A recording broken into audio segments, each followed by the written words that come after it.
What is going on, guys? Welcome back to the channel. Critical Overlord here.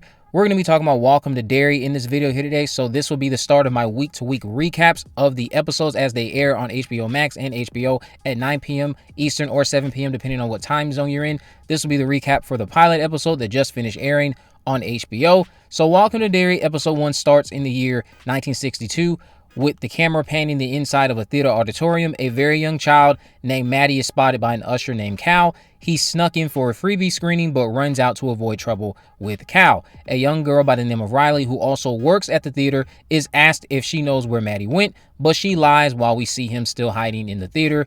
Eventually, Cal spots the boy trying to leave and chases him out of the theater. Cal shouts a threat at him as Maddie escapes. He wanders the cold streets of Derry, Maine, until a family on their way to Portland offers him a car ride home, but he says home is anywhere but Derry. After a string of odd spelling and weird behavior, Maddie tries to pull the car over, but the father, who's driving, resists as his wife goes into labor. Now, the camera didn't hesitate to share all the details of this birth either, and this isn't your average baby. It's a bat-like creature that inevitably kills Maddie as the car ride carries on. We then jump to the title card and then jump 4 months later and are introduced to Air Force Major Leroy Hanlon. He and his family have just moved to Derry.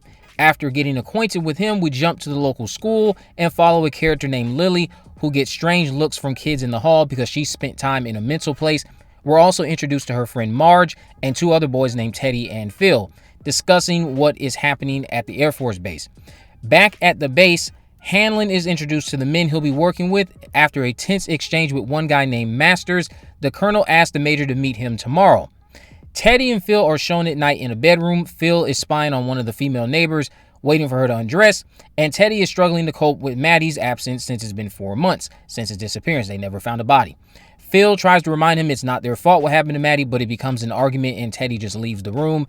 We're shown a flashback of Maddie and Lily hanging out on New Year's. Maddie lets Lily vent to her about her father, something she appreciates since Marge never lets her do this. Lily pulls away when Maddie tries to kiss her, so he leaves because she clearly just wants to be friends.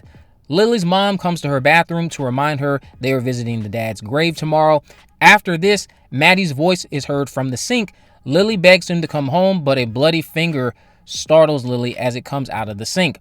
Lily tells Marge, but she thinks that Lily is crazy and tells her to keep her mouth shut because there's 2 months left until summer and they don't need any drama in school. Phil and Teddy are shown riding their bikes on a trail, discussing why men even have nipples, but they run into Lily, who tells them about hearing Maddie's voice since they were his friends. Phil doesn't buy it, but Teddy is open to the possibility that Maddie is still out there. Teddy reasons with Phil, or at least tries to reason with him, by reminding Phil that he loves to yap about aliens and those possibilities, but yet he's struggling with the idea that Maddie is trying to communicate from beyond the grave. We're then shown Hanlon meeting the colonel to discuss his history in the Air Force, but Hanlon doesn't like to talk about his time in Korea. Hanlon discusses being raised on a farm and how that guided him to joining the Air Force. The colonel shares his story as well. Teddy is shown eating dinner with his family, and Teddy asks his dad if he thinks someone can kidnap a child and keep them underground for months. His dad says reality is terrifying enough for them as Jews, and tells Teddy to stop reading these comic books. Of course, Teddy spends his last minutes before bed doing just that, reading a comic. His lamp starts to flicker until a scary face appears, making Teddy cower in the corner. Teddy, Lily, and Phil meet again to discuss his lamp scare and research what happened to Maddie. They find a newspaper at the library detailing what happened that night that he went missing. Riley's name is mentioned and they go to her, but she's not interested at first until they mention hearing a song being sung in the sewers. Riley admits she's heard voices as well in the basements, pipes, kids laughing, crying, calling her name, etc. Then we see Hanlon shown preparing for bed, reading up on a Paul Bunyan statue being built, which I think we saw that in It Chapter 2. There was a scary sequence for that. And he takes a look at a picture of his family before going to sleep. Hanlon is attacked by 3 masked men asking for specs or they'll kill him, but a friend barges in and they flee. Riley takes the others to the theater and prepares to play something in an auditorium for them. Lily and Teddy reflect on Maddie and how they could have behaved better to avoid what happened to him. And the whole reason they're here is because they think that the song that he keeps singing, Maddie, that being when they hear his voice, is very familiar to this movie that played in theaters on the night he went missing. Riley turns on the Music Man and they notice Maddie in the movie. He walks towards the screen, says their names, but then says they are the reason he's in the position that he's in. Maddie puts his head down, then lifts it up, revealing a sinister smile, and then hurls the bat-like baby at them through the screen. It grows in size and eventually kills Teddy and Phil while Lily and Riley watch. The episode concludes with Lily covered in blood and screaming as the camera reveals she's holding one of the now deceased characters' hand.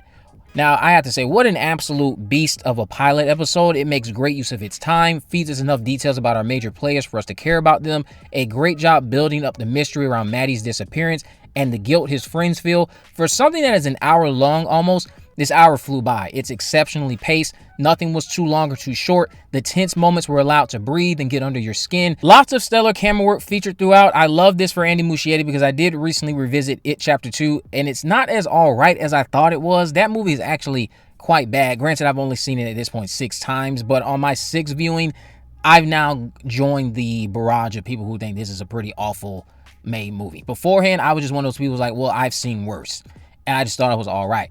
Now, after revisiting it, It Chapter 2 is pretty bad, so he's definitely redeeming himself here with this pilot episode. I think he's going to redeem himself with this show, and the children in the pilot delivered wonderful performances, wonderful job selling the tense situations, especially Lily's actress at the end in that absolute insane theater sequence. That theater sequence is easily the best part of this episode. The dialogue between the kids felt genuine, as did the exchanges between Hanlon and his co-stars in the Air Force sequences.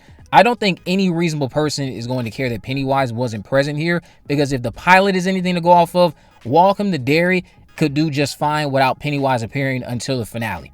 What an absolute phenomenal pilot episode, and I cannot wait for episode 2. What did you guys think about the pilot? Let me know all your thoughts down in the comment section below. If you haven't already, of course, make sure you go ahead and subscribe. Turn on post notifications so you can never miss a video. In the description, I'll have links to all of my social media accounts. I'm on Facebook, Twitter, and Instagram. You can message me there, of course, to let me know if there are any movies, news, or reviews you would like me to cover in the future.